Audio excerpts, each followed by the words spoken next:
Hey everyone, Dillon Doucette here. You know what time of the month it is? It's the first week of the month, which means the Waterloo Regional Association of Realtors has just dropped the March 2023 housing stats. I'm going to go through these housing statistics, explain the housing market in March 2023 in the Waterloo region to you, go through the house prices, the days on market, and what is going on. So stay tuned to this video. Now, for those of you who don't know who I am, my name is Dillon Doucette. I'm a real estate agent in the Kitchener Waterloo region. So if you are looking to buy, sell, or lease property, my contact information is going to be in the description below. So reach out to me there. I'd love to be able to help you. But besides that, let's get into the video. Now, the trend of really slow home sales has continued to be the trend in March of 2023.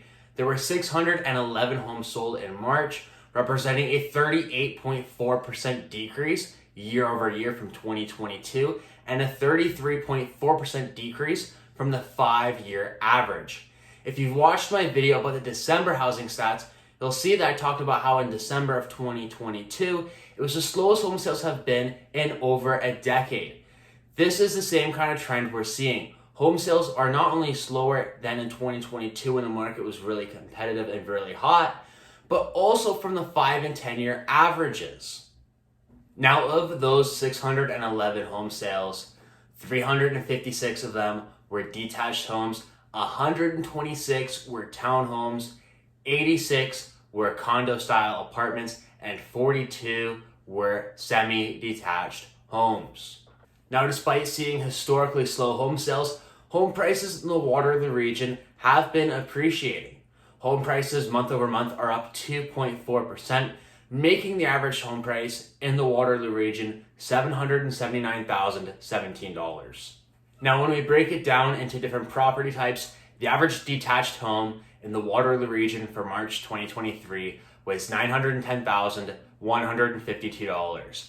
This represents a 17.4% decrease from March of last year and is an increase of 2.9% month over month. Now, for townhomes, the average sales price was $640,484.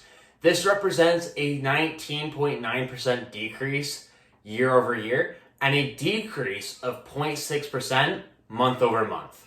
Now, for condo-style apartments, the average sales price was $482,882, representing a 15.2% decrease year over year and a month over month increase of 5.3%. Now, I talked about this back in my last video. I'm going to try and put it in the cards here about how prices have been ping-ponging back and forth on condos since August. If I put up a graph here, you'll see ever since August of 2022, condo prices in the Waterloo region have been ping-ponging back and forth between $450,000 to about $480,000 to $490,000, just going back and forth every month. If you look at the graph, it goes up, down, up, down, up, down, up, down. Now, when I was talking in my last video, I was saying this could be skewed by a lot of different factors like higher priced condos, the amount of volume, a bunch of other things. But if you have an identical unit, it's not gonna go from being worth $450 one month to $480 the next month to $450 the month after.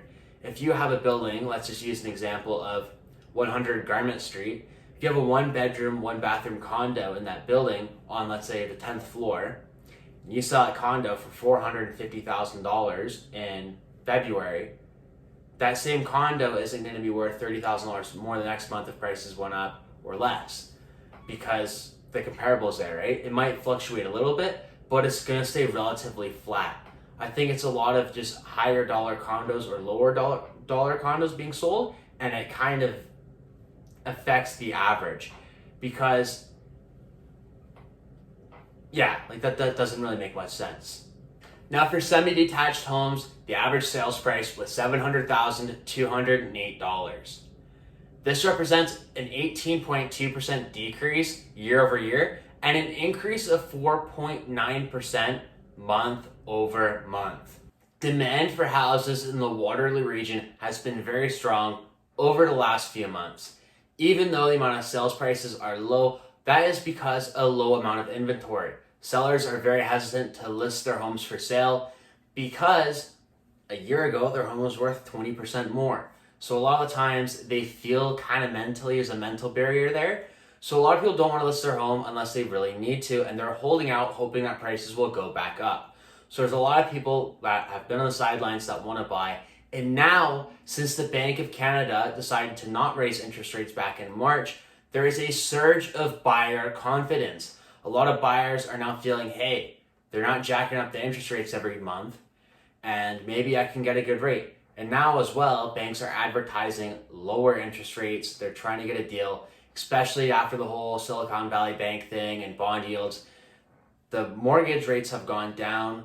They're advertising lower rates on sale because they're trying to move money and make profit, of course. So a lot of buyers are coming out of the woodwork. They want to buy, and a lot of homes are selling in multiple offers. So the market's not going to drop to the floor anytime soon. If anything, we need more inventory, and that's what's really holding back the market, is that there's not enough homes for sale. I've been having this conversation with clients all the time. There's really nothing much for sale oftentimes with people's criteria. So that's been causing the prices to most likely go up because we're seeing a lot of multiple offers, and we're kind of having a mini 2022 in the regard that there's more buyers than there are houses out there, kind of. Going along with what I was just saying, inventory has been historically low. We have been floating around 1.3 months of inventory. The average is around 3. So we have a lot less inventory than average. So homes are selling fast. They're not staying on the market long. There's not a lot of inventory just sitting. Basically, at any given time, we have a little bit more than a month's worth of houses of what buyers would buy up within a month. So in 1.3 months, if there's no new inventory coming on the market, all the homes will be sold in 1.3 months, is what that means. So that, as I was saying, is what's really driving these multiple offers, the increase in prices, and the buyer competition. Now, one thing I do just want to say before I end this video is that despite home prices being down around 20% year over year, they are still higher than what they were 2 years ago. In March 2021, the average price in the Waterloo region was $768,000 compared to $779,000 now. So over the last 2 years, home prices are still up. Not by much, but they're steadily going up a little bit. And every single month, home prices have been going up incrementally. If you've been following my latest market stat videos, which I recommend every month you tune in for these videos. They're only 10 to 15 minutes long, and it helps you stay informed with the market in the Waterloo region. So there you go. That's all I have for today's video about the housing stats for March 2023 in the Waterloo region. I hope you found this video very informative.